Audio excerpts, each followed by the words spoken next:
question on the table. What is sickness? That's the question. Where do you start with defining sickness? I'd start with defining sickness by looking at the opposite of what we would call health, or wellness, I guess you would say, is potentially a better way of describing that. And to know what health is, you have to define it. So most people define their health based off of symptoms, based off of how they feel primarily, right? Do they have pain? Do they have some sort of a sign like high blood pressure, high cholesterol, those type of things? But an easy way to define your health is optimum function, right? So everything in your body working properly. If everything in your body's working properly, you're going to be far away from ever having any sort of serious health issue, any sort of disease, like modern medicine likes to call it. So if you're sick, that means that your body is not functioning the way that it's supposed to. So that, of course, would be a spectrum, right? There's some people who are very sick, whose bodies are completely far away from how they should be functioning. And there's other people who, are just kind of moving in that direction. The people who are very far away from how the body's supposed to function, those are the people who do feel pretty bad or do have a lot of symptoms, right? So those would be, maybe they're overweight or obese, maybe they're even further than that and have a degenerative disease starting, like a type 2 diabetes or heart disease or some form of a cancer or Alzheimer's, dementia type stuff, depression, anxiety, all of those things are chronic issues for people. Or they could just lack energy, right? They're tired all the time. They don't sleep well. They're irritable. They have a skin issue. They have digestive problems like bloating or gassiness or constipation, diarrhea. All these different things could be symptoms of people that they have some sort of a health issue. All that means is back to function, right? Is their body functioning the way that it's supposed to? If it's not, then I would consider that person sick. So, so it's almost like we say health, but really, could we just interject a different word there and say what is normal? Yeah, normal function of the body. So to understand what we would define as sickness, because kind of one of the things that we've been talking about is how, we talk about the principles of health, and ultimately that's what we're trying to teach, and that's the aim that we're, trying to help everybody find and get to a state of health and optimal function. And in order to do that, we kind of need to know then what the opposite of that is and what the problem is that we're ultimately solving. Yeah. And so if that is sickness, we got to have a good idea of what that is. But like you were saying, in order to define the sickness, it's almost like sickness is how far we've deviated from health, but really, as you're defining health, it's like how far we've deviated from what should be normal, right, for people. Right. So paint a picture of what's normal. Well, you pretty much just follow the principles of health, a lot of them. Normal would, of course, be feeling good. I would say feeling great on a daily basis. Yeah. It would be waking up and having the energy to go about your day, not being tired in the morning, not feeling groggy when you wake up. But even when you get into the afternoon hours, that you still have energy. You have energy to go throughout your day until you come to the time where you should sleep. That's when you should lose your energy. That's when you should start to feel tired. You would also do that without requiring any sort of stimulants to get there. You would be at I don't even know if you would necessarily consider it normal weight, but you could look at like muscle percentage versus body fat percentage. You would have a healthy body fat percentage, which is different male and female, but you wouldn't be this would be something like where a BMI would be helpful, like looking at body fat percentage versus muscle percentage. So if you're too high on that body fat percentage, then you're going to be considered overweight, obese on a BMI scale. You could move. You would have access to full physical potential as far as joints moving properly and not moving, not restricted range of motion. You'd be able to do that without pain. You can hear normally. You can see normally. You can taste foods. You can smell all that stuff. Your senses would be working properly. You're not. Your skin, doesn't have abnormal, skin redness or inflammation or dryness, or that your digestive system's working properly, right? You're eliminating multiple times a day. You're not going, you're not eliminating once a week type thing. Your stools look normal, right? They're not hard, they're not loose, they're not, of course, don't have any blood in them, all those different things. I mean, I could be here for hours going through what it should look like for a normal person to function. But the crazy thing is most people don't even think about that. Like I was just doing a health coaching consultation, and I give people what's called this metabolic assessment form. It's basically just how's your body working, and there's a bunch of symptoms of signs your body's not working properly. And when she fills it out, she's like, "Man, there's a lot of stuff going on here."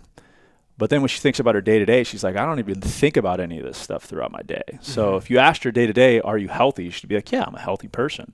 But when I actually ask her to sit down and think about, do you have this? Do you have that? Then there's all of these things that say, okay, this is actually a very sick person.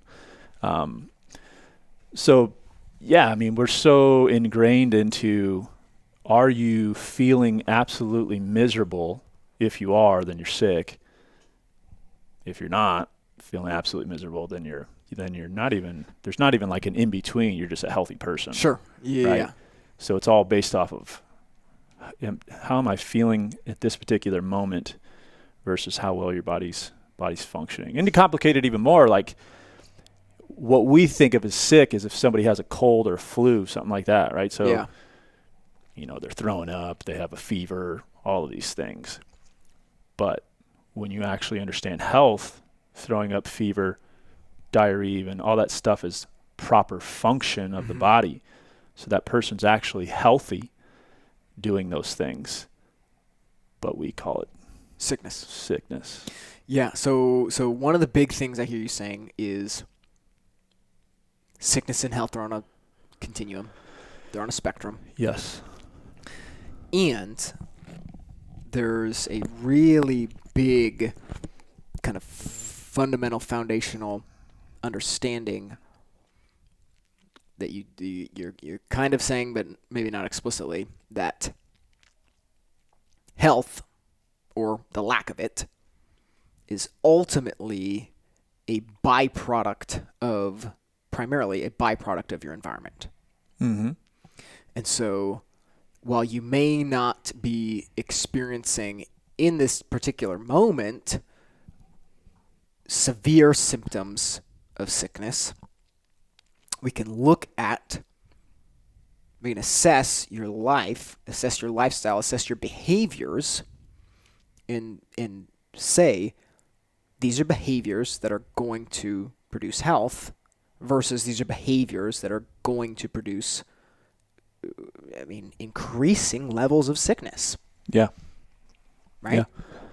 Yeah, you have to look at it that way. You have to look at, if you understand this whole health versus disease thing and you want to reach your health potential, you have to look at it as far as like what's the environment that you're putting your body in on a daily basis.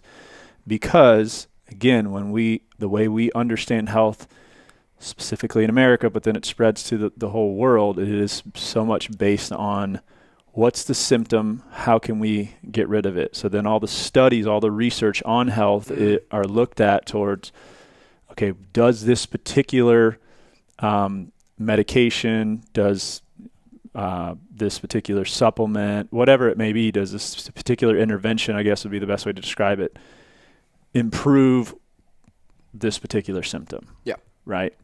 So something like a high blood pressure, how they study that is they look at, okay, let's look at walking. What does that do to high blood pressure? Let's look at medication. What does that do to high blood pressure? They've even done studies on what does a chiropractic adjustment do to somebody with high blood pressure, right? Now that stuff can be helpful, but it doesn't mean like if I have high blood pressure and I do a study where people walk for 30 minutes and it doesn't completely change my blood pressure, that study would say, okay, walking doesn't do anything for high blood pressure, right? That's the only answer they can get. Mm-hmm. It's either it helps it or it doesn't. But that would be ridiculous to say that walking is then not healthy, right? So you have to look at, you can't just base it off of what's my symptom, is my symptom gone or is my symptom not? You have to say, okay, when we look at history, when we look at research studies, when we look at clinical evidence of what makes a healthy person, you have to look at rest, movement, what's their emotional health, are they bringing in toxins, food, what's the type of food they're eating? You have to look at the environment that they're putting themselves in on a daily basis to say, okay, that equals a healthy person. Because if you're basing it off of symptoms, you're getting into a complicated place there that you're never really going to get an answer to. Yeah. So I know I've quoted this a number of times in the past couple of weeks, but I heard a guy say, so talking about how incredible the human body is and how resilient it really is, even when we're putting it in some pretty compromised environments. The joke is like the human body can eat a lot of Pop-Tarts before you see the outcome of what eating a lot of Pop-Tarts is going to do for you. Right. So it's like I think even more valuable would be an understanding that we can look at your lifestyle and actually predict things about like what this is going to produce if it hasn't already. Mm-hmm. So it's like you might not be experiencing some crazy symptoms, and actually if we're maybe asking the right questions about some of these symptoms, we might uncover things that people don't know are not normal. Right. But we can also say, hey, like we can say pretty clearly that if you keep doing these things, eventually, yes, they are going to lead to something, right?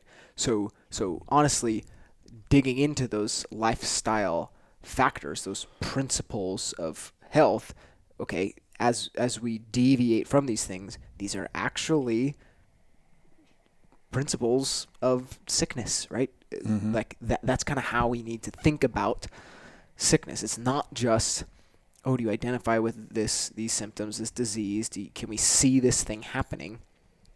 We can be more intelligent about it. We can be more precise about it. We can predict what is the natural outcome of doing certain behaviors and say, like, hey, actually, like you're doing a lot of stuff that identifies you as a sick person. Right. Yeah, I mean the main principle there is to obtain health, you have to give the body what it needs, stay away from what it doesn't. I mean, I could easily say, to get sick, then don't give the body what it needs and don't stay away from what it doesn't, right? So if you're just giving the body toxic stuff all the time, and that's food and chemicals, I mean, people understand that, right? If you were to drink poison, you're going to die, right? So that's an extreme version of giving the body or not staying away from what the body doesn't need. Yeah, and I guess even part of that is like, again, another incredible thing about the body is like it's got really phenomenal detoxification processes. Right. And at low exposures, like you're made to be able to withstand some stuff. Mm-hmm. But if it's this small drip that is constant and chronic, like there's going to come a point where like that bucket overflows and you can't keep up, and like it's going to feel like out of nowhere something goes crazy. Out of nowhere I have cancer, right? Yeah. No, not out of nowhere. Like this is like we could have looked at your lifestyle for years and said, this is the inevitable outcome. Yeah. You know? Yeah. Yeah. So that's pretty good. That's pretty good. What is sickness? How do we think about sickness? How do we define sickness? Because that really is that's the problem that we're working against, is avoiding sickness, and really we've talked about that as being the external problem. What we really want to avoid for people is all of the issues that creates. I mean, internally in their relationships, you know, like what that keeps you from.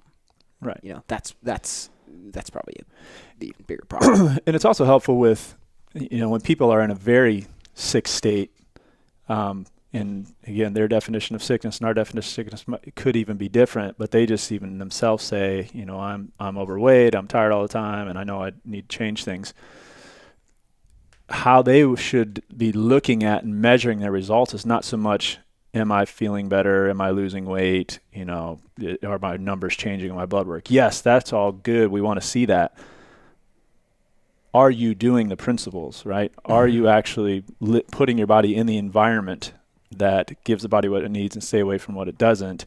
That's what over time is going to equal health. Right. Because those other things, we don't know the timing of those and how those things are going to change, when those things are going to change. Mm-hmm. Some of them, if those things are going to change, but you just mentioned cancer, and that's a whole other topic, but some people, like in the wellness paradigm, would look at cancer as this, like not anything they do as far as eating different and exercising and staying away from toxicity would have anything to do with cancer. But they would say, I would want to make, whether this person has cancer or doesn't, I would want to have them be the healthiest person possible, right? So if they're a cancer patient, they're going to be the healthiest cancer patient that I'm going to have, right? So what's that back to? Well, what's the environment that you're putting yourself into?